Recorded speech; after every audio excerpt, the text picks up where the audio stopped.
Right. It's just about staying consistent. Some games you're gonna play a lot, some games you're not. But can't let it take over your mental. You just gotta stay consistent and stay believing in yourself. Emanuel, talk to me a little bit about the resiliency of this team. You guys were down 10 in the second half. You got double digits in a couple of Big 12 games, and you come back and won this year. What does that say about the makeup of this team? Man, it's January. We're in January, and we're playing some of the highest level of basketball you can see in college basketball. Every possession truly matters. Every overtime matters. Literally every single detail leading up to this win is huge. You don't have a lot of timeouts because you're in overtime. So now you have to rely on what you've been working on to get to this point.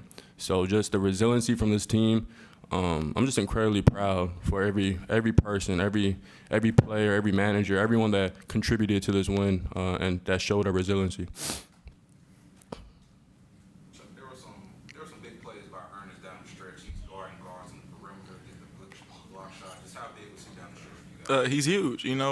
We've all known since day one Ernest is a very good defender. Even our guards in practice say they don't even like trying to go around him because he makes it really difficult. So we know that when it comes down to big games like that, we could throw Ernest out there and he'll make a big play for us on defense. In that same vein, defensively, you guys rely a lot on Micah Peavy. He had a couple big moments late in this game, and he scored 50 points, 50% shooting. Talk about what he did tonight. He's a first-team all-defensive Big 12 player, really, in the country. He's one of the best defenders in the country, hands down. If he wants to guard big, he's so versatile. He's so huge for this program. What he does, what he brings, he sets the tone. We rely on him on defense, and he relies on us. And together, that's how you make a team. And he's just huge. He steps up day in and day out. How would you rank today's environment in terms of games that you've played? It felt like a March Madness game. It felt like when we played Arizona 2 years ago on that big stage, it felt just like that. Every single possession, you hear the intensity from the fans. You could see the sweat from the refs. You just see the emotions pouring out on that court. It's a triple overtime game in January. That's huge. January. It's not even March yet, So just think about when March comes around. It just felt like one of the craziest atmosphere, and I'm just proud that we got to share this stage with my teammates.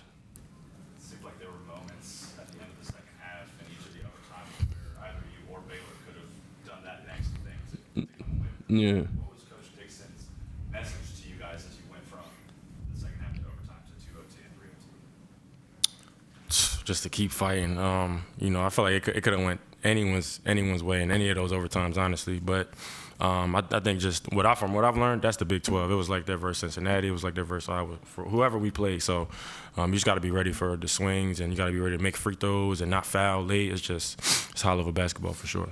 Thanks. Just how much they can kind of just enjoy all these type of matchups. It seems like every game you guys play, it goes down to the wire.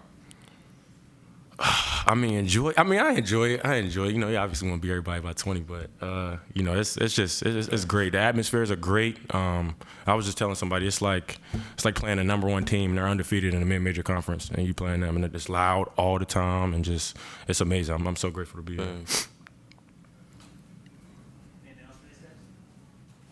Thank you. Appreciate you. Guys are in already? Yes. Players? Yep, okay. Well, what a game. Obviously came out the way we wanted it to, and fought through a lot of adversity. We got it rebounded. They got way more free throws than we did. But just kept battling, kept fighting. And we're kind of developing that. We got such a new crew.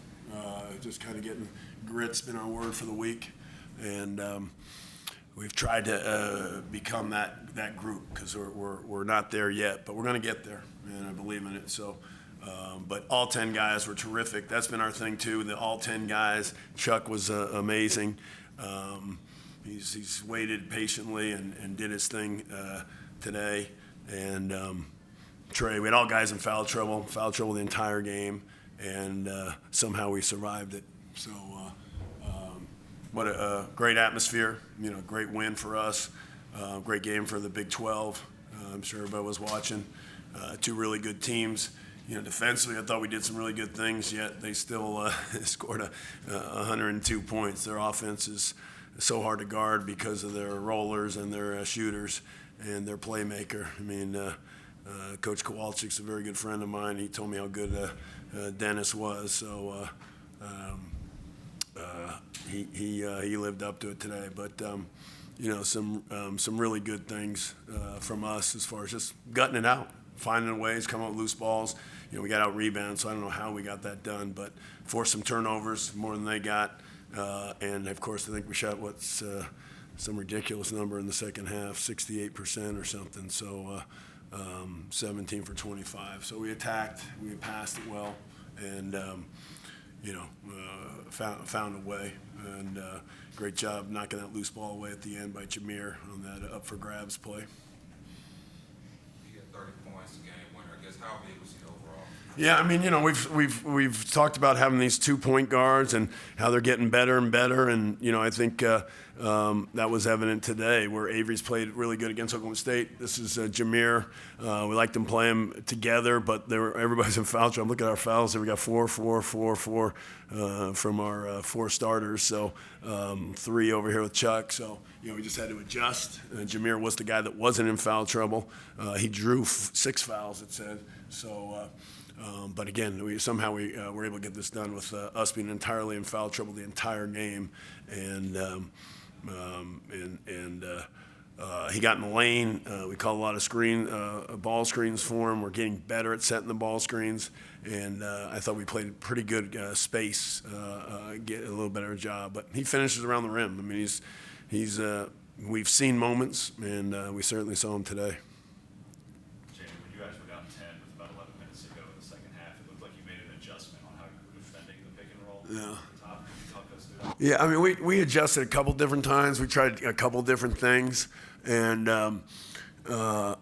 so we were changing throughout. But there was a stretch there where we did change it.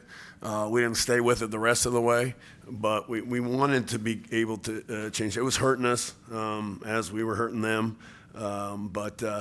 They're good. I mean, they've got shooters on the floor. They've got two roller guys, and that are highly athletic in size. I mean, they have elite players. No surprises. Messi, everybody in the country wanted. I mean, Walter, everybody in the country wanted. I mean, these are good players. And Ray, everybody in the country wanted. He took all the visits late, so they have good players.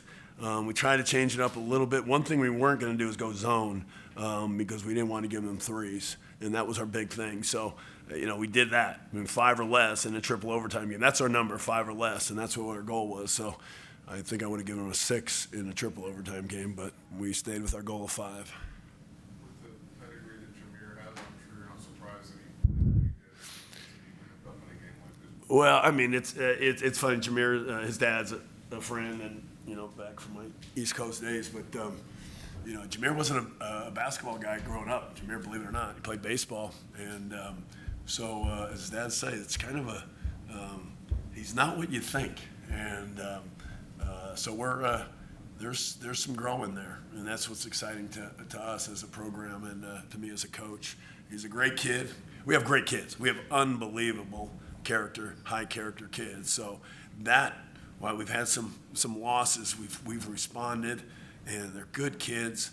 We just got to get a little bit more of that grit that we're developing here, and toughness, physicality.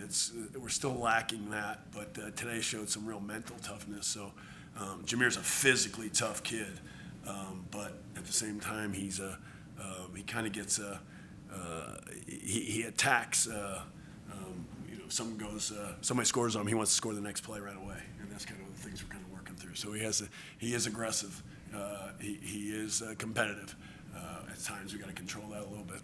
Is O'Bannon always that confident, even though he had been playing him a ton, but to step up and get those 2 big shots? Yeah, I mean, we played him more last game because he defended well. We have a lot of good players, and Micah, who do we take out? Micah. I think at times we may have to go. We had Eman as the 5 a little bit.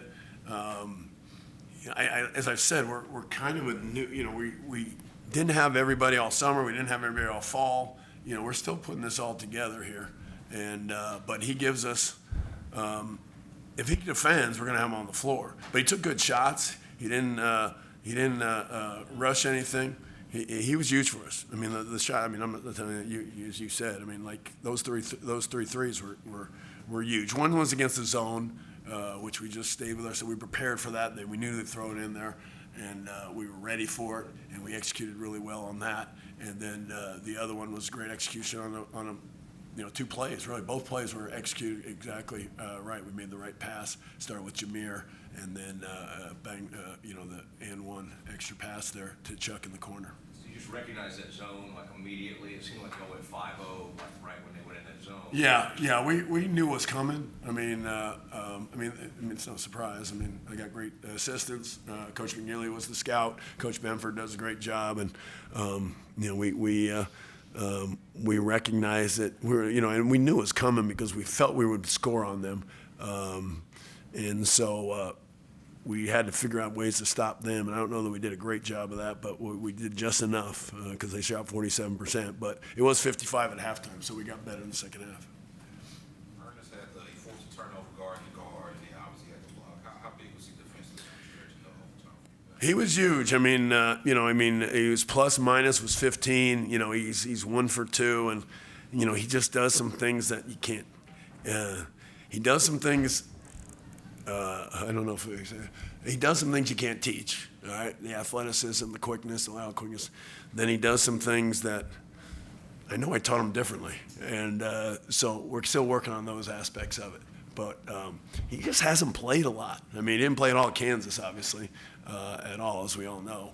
And I don't know how much he played in high school, to be honest with you. So he keeps getting better and better. He plays hard. I mean, the guy's worked his to do what he's done with the free throws. It's improved so much, just the stroke, and just excited about his future. Jimmy, can you talk a little bit about Micah's game? 18 points was guarding some of their scores. Yeah, no, and we put him on Dennis, and it's 24, and he got 24, 10, and 5. I mean, but it's three quarters. Got the ball the entire time.